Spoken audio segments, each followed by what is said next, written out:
വനിതകൾക്ക് KSRTCയിൽ സൗജന്യ യാത്ര അനുവദിച്ചതിൽ ശക്തമായി പ്രതിഷേധിക്കുകയാണ് മെൻസ് അസോസിയേഷൻ, മെൻസ് കമ്മീഷൻ.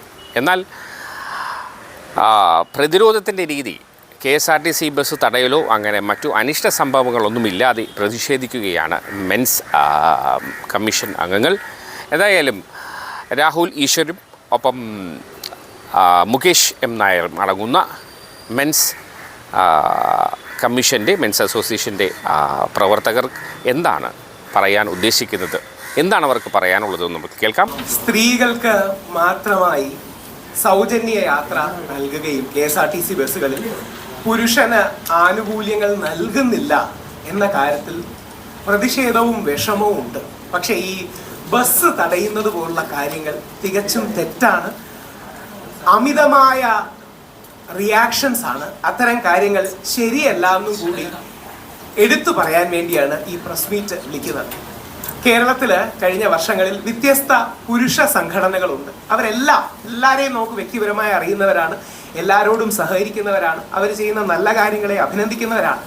എന്നാൽ പലപ്പോഴും ഓവർ പ്രതികരണങ്ങൾ ഉണ്ടാകുന്നത് പൊതുസമൂഹത്തിന് നമ്മൾ ഉയർത്തുന്ന കോസിന്റെ വില കുറയ്ക്കുകയും അല്ലെങ്കിൽ നമ്മൾ പറയുന്ന സീരിയസ് ആയ കാര്യങ്ങൾ ഭരണകൂടവും MLA-മാരും മാധ്യമങ്ങളും ഒക്കെ നമ്മളെ ശ്രദ്ധിക്കുന്നതിൽ നിന്നും, നമ്മൾ ഉയർത്തുന്ന ഗൗരവമായ പോയിന്റുകൾ ശ്രദ്ധിക്കുന്നതിൽ നിന്നും ഈ തീവ്ര റിയാക്ഷൻസ് നമ്മൾ ഉയർത്തുന്ന കോസിനെ ദുർബലപ്പെടുത്തും. അതുകൊണ്ട് ഞങ്ങൾക്ക് അഭ്യർത്ഥിക്കാനുള്ള കാര്യങ്ങളിലൊന്ന്, അങ്ങനെ വ്യത്യസ്ത പുരുഷ സംഘടനകളോടും അഭ്യർത്ഥിക്കാനുള്ള കാര്യങ്ങളിലൊന്ന്, KSRTC ബസ്സിൽ പുരുഷനും കൂടി ആനുകൂല്യങ്ങൾ വേണമെന്ന് പറയുന്നത് വളരെ ശരിയാണ്.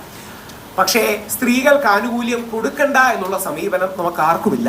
സ്ത്രീകൾക്ക് ആനുകൂല്യം കൊടുത്താൽ ബസ് തടയണം എന്ന് പറയുന്ന സമീപനം ആർക്കുമില്ല. പലപ്പോഴും ഈ പ്രസ് മീറ്റ് വിളിക്കാനുള്ള കാരണം, പല ആൾക്കാരും ഞങ്ങൾക്ക് സോഷ്യൽ മീഡിയയിലൊക്കെ മെസ്സേജ് അയച്ചിട്ട് ചോദിക്കുന്നു, നിങ്ങൾ എന്തിനാണ് ബസ് തടയാൻ പോണെന്നൊക്കെ. അപ്പോൾ ഈ ബസ് തടയലടക്കമുള്ള തീവ്രമായ നടപടികൾ ശരിയല്ലെന്ന് പറയാനാണ്. ഇന്നും ഞാനൊക്കെ ഏറ്റവും ചീത്ത കേൾക്കുന്ന കാര്യങ്ങളിലൊന്ന്, സവാദിനെ നീയൊക്കെ ന്യായീകരിച്ചില്ലേ എന്ന് പറയുന്നതാണ്. ഞാൻ പറഞ്ഞ സവാദിന്റെ ഒരു ചർച്ചയ്ക്ക് ഞാൻ ഇരുന്നിട്ടില്ല.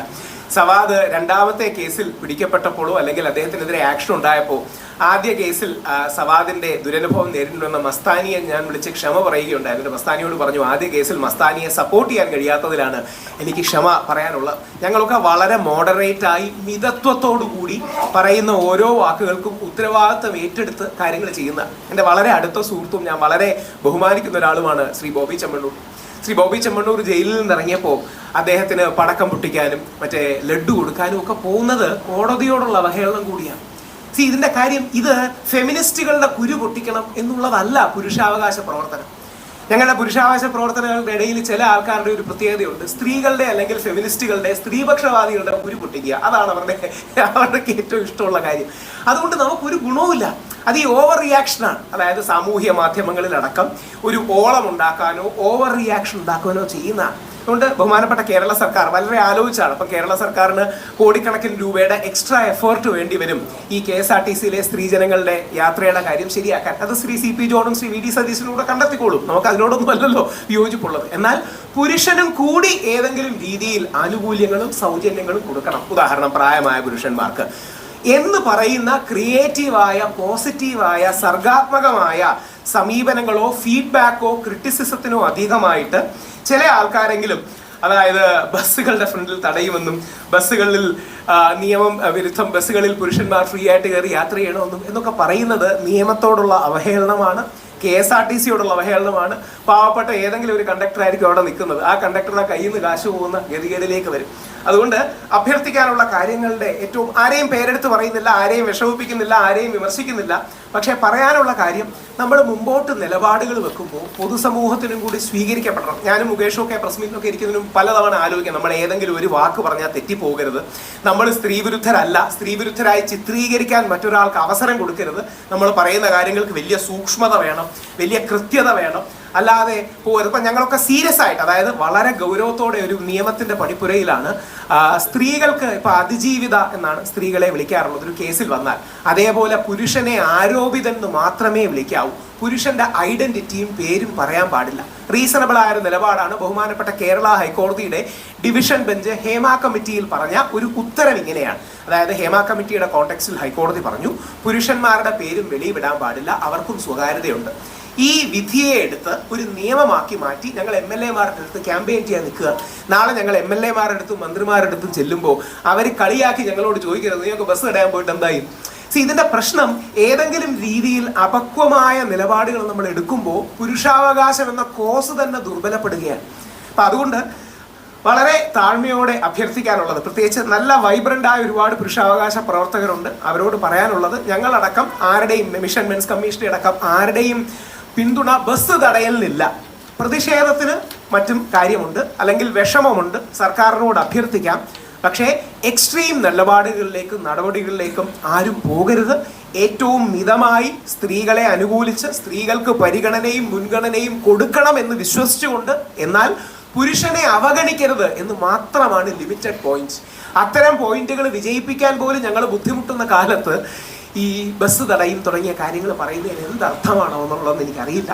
അതുകൊണ്ട് ആ ബസ് തടയലടക്കമുള്ള കാര്യങ്ങളിൽ നിന്ന് പിന്മാറണമെന്ന് അത് പ്രഖ്യാപിച്ച ആൾക്കാരോട് അഭ്യർത്ഥിക്കുകയാണ്.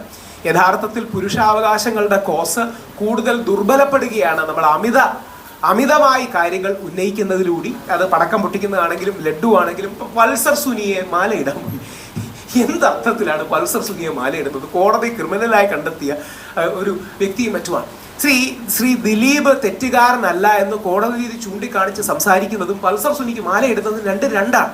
അപ്പം നാളെ പലപ്പോഴും നമ്മൾ റീസണബിൾ ആയ ഒരു കാര്യം മുമ്പോട്ട് വെക്കുമ്പം പോലും യുക്തിസഹമായ സ്ത്രീകൾക്കും പുരുഷന്മാർക്കും ഒരേപോലെ സ്വീകാര്യമായ കാര്യം മുമ്പോട്ട് വെക്കും പോലും അത്തരം വാദങ്ങൾ ദുർബലപ്പെടാനേ ഈ അമിത പ്രതികരണങ്ങളും അതിശയോക്തി കലർന്ന പ്രതികരണങ്ങളും നമ്മളെ കാര്യമാക്കുകയുള്ളൂ എന്ന് പറയാൻ ആഗ്രഹിക്കുന്നു. ആ വിഷയം ഞങ്ങളുടെ അടക്കം ആരുടെയും പിന്തുണ അത്തരം എക്സ്ട്രീം റിയാക്ഷൻസിനില്ല എന്നും, നാളെ പുരുഷനും കൂടി ഏതെങ്കിലും സൗജന്യം വേണം, ചില പ്രായത്തിലുള്ള ആണുങ്ങൾക്കും കൂടി സൗജന്യം വേണം, അവർക്കും കൂടി സർക്കാർ സപ്പോർട്ട് ചെയ്യണം. അത്തരം മിതവാദ കാര്യങ്ങൾ മാത്രമാണ് ശ്രദ്ധിക്കുന്നത്. അതോടൊപ്പം വളരെ പ്രസക്തമായിട്ട് ഞങ്ങളിപ്പോൾ നേരത്തെ പറഞ്ഞതുപോലെ പുരുഷനെതിരെ ഒരു ആരോപണം വന്നാൽ ലൈ ഡിറ്റക്ടർ ടെസ്റ്റ് പുരുഷനും സ്ത്രീയും എടുക്കണം തുടങ്ങിയ കാര്യങ്ങളും ഒരു ഡ്രാഫ്റ്റിംഗ് സ്റ്റേജിൽ നിങ്ങൾ നിൽക്കുന്നുണ്ട്. സുപ്രീം കോടതിയുടെ അഡ്വക്കേറ്റ്സിനോടൊക്കെ ചോദിക്കുന്നുണ്ട്.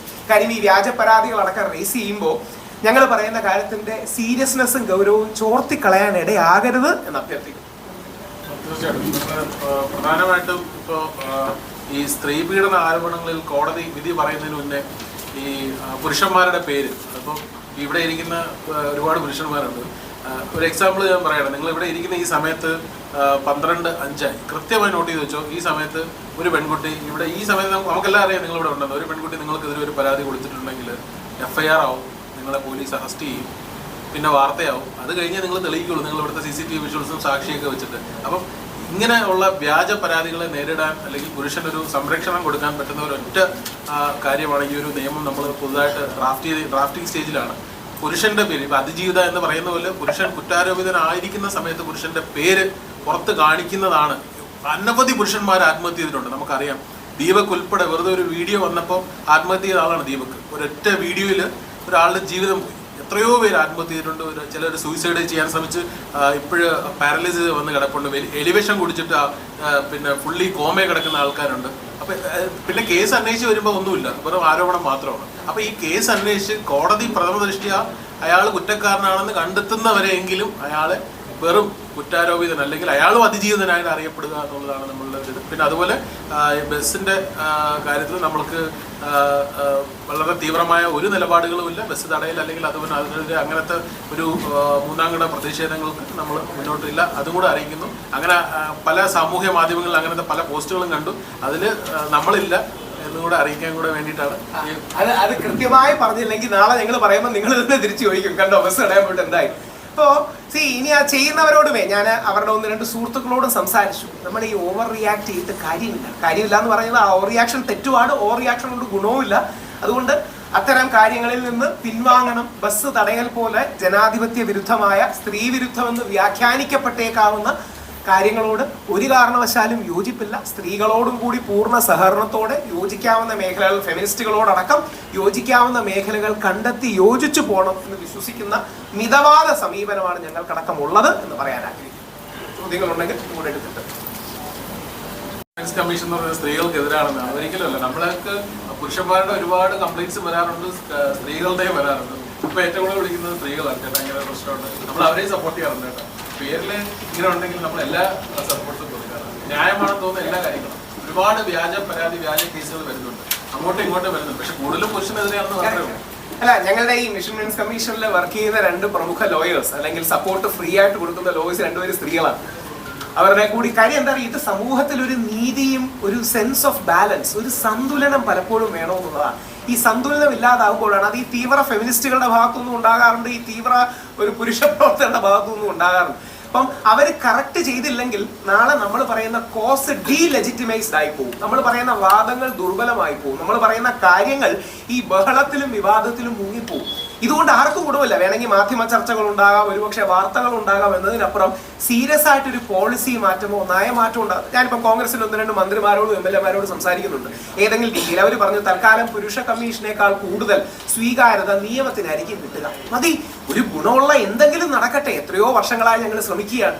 മാധ്യമ വാർത്തകൾക്കും ചർച്ചകൾക്കും അപ്പുറം ഗുണമുള്ള എന്തെങ്കിലും ഒരു കാര്യം നടക്കണം. അതുകൊണ്ടാണ് പുരുഷ കമ്മീഷന്റെ പ്രവർത്തനങ്ങൾ പോകുന്നുണ്ട്. അതിനേക്കാൾ പ്രാധാന്യത്തോടെ നിയമപരിഷ്കരണം.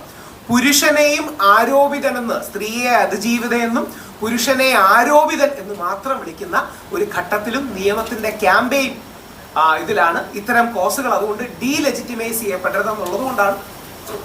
ഒരു കാര്യം കൂടെ, ഏകദേശം 1 വർഷം മുമ്പാണ് ഒരു വ്യാജമായ ഒരു പോക്സോ കേസ് എനിക്കെതിരെ വന്നത്. പോലീസ് അന്വേഷിച്ച് കോടതിയിൽ നിരപരാധിയാണെന്ന് റിപ്പോർട്ട് സമർപ്പിച്ചു, കോടതി അത് അംഗീകരിച്ചു. അതുവരെ പക്ഷെ എൻ്റെ പേര് ചാനലിൽ ഇപ്പോഴും ന്യൂസിൽ സെർച്ച് ചെയ്താൽ വരും, മുകേഷ് നായർ പോക്സോ കേസിൽ പ്രതിയെന്ന്. പക്ഷെ തിരിച്ച് വാർത്ത പുള്ളി നിരപരാധിയെന്ന് കോടതി കണ്ടെത്തി എന്നുള്ള വാർത്ത വളരെ കുറവേ വരാറുള്ളൂ. അതാണ് അതിൻ്റെ അകത്തുള്ള ഒരു തമാശ. അതുകൊണ്ട് ഈ ഒരു നിയമം വളരെ ശക്തമായിട്ട് നമ്മൾ അതിനായിട്ട് മുന്നോട്ട് പോവുകയാണ്. ഈ ഒരു കോടതി പ്രഥമ ദൃഷ്ട്യാ കുറ്റക്കാരനായിട്ട് കാണുന്നവരെ നമ്മൾ ഒരാളുടെ പേര്, സ്ത്രീയുടെ പേര് അതിജീവിത എന്ന് പറയുന്നത് പോലെ അതിജീവിതൻ എന്ന് പറയണമെന്നാണ് നമ്മളുടെ. മുകേഷിനെ പൊതുസമൂഹം ചേർത്ത് പിടിച്ചു. മുകേഷിന്റെ കേസിൽ തന്നെ മന്ത്രി അടക്കം ചില ആൾക്കാർക്കെതിരെ ആക്ഷൻ എടുക്കണമെന്ന് പറഞ്ഞു. പക്ഷേ ഇപ്രാവശ്യം സെലിബ്രിറ്റി സ്റ്റാച്ചറും മറ്റും കാരണമാണ് എല്ലാ പുരുഷന്മാർക്കും ഇത് കിട്ടിക്കൊള്ളണമെന്നില്ല. അവിടെയാണ് മുകേഷും ഞാനടക്കമുള്ള ആൾക്കാർ നമ്മളാൽ ചെയ്തു കൊടുക്കുന്ന കാര്യങ്ങൾ ചെയ്യുന്നത് അത് ഓവറാക്കാതെ ചെയ്യണം. നമ്മുടെ ഭാഗത്തുനിന്നും അങ്ങനെ ഓവറായിട്ടോ അമിതമായ പ്രതികരണം ഉണ്ടെങ്കിൽ നിങ്ങൾ പറയണം, നമ്മളത് കറക്റ്റ് ചെയ്യാൻ തയ്യാറാണ്. തീർച്ചയായും ഞാൻ പറയാൻ വിട്ടൊരു കാര്യമായിരുന്നു, നമ്മൾ കഴിഞ്ഞ പ്രവേശനോത്സവത്തിൽ ഞാൻ പങ്കെടുത്ത വലിയ വിവാദമായിരുന്നു. അന്ന് ഞാൻ കേസിൽ ജസ്റ്റ് ആന്റിസിപ്പേറ്ററി ബെയിൽ കിട്ടി നിൽക്കുന്ന സമയത്ത് കോടതി പ്രഥമ ദൃഷ്ട്യാ നിരപരാധിനെ കണ്ടുകൊണ്ടാണ് ആന്റിസിപ്പേറ്ററി ചെയ്യുന്നത്. അത് കഴിഞ്ഞ് 1 മാസം കഴിഞ്ഞാണ് എൻ്റെ റിപ്പോർട്ട് കോടതി ഫയലാവുന്നത്. അപ്പോൾ ഭയങ്കര വിവാദമായിരുന്നു. ഇപ്പോൾ ഇപ്രാവശ്യം ഒരു ഗവൺമെന്റ് സ്കൂളിലാണ് ഞാൻ പങ്കെടുത്തത്. അപ്പം ആരും അറിഞ്ഞുപോലുമില്ല, ഞാൻ സോഷ്യൽ മീഡിയ ഇട്ടതിലപ്പുറം. എന്തായാലും സന്തോഷം.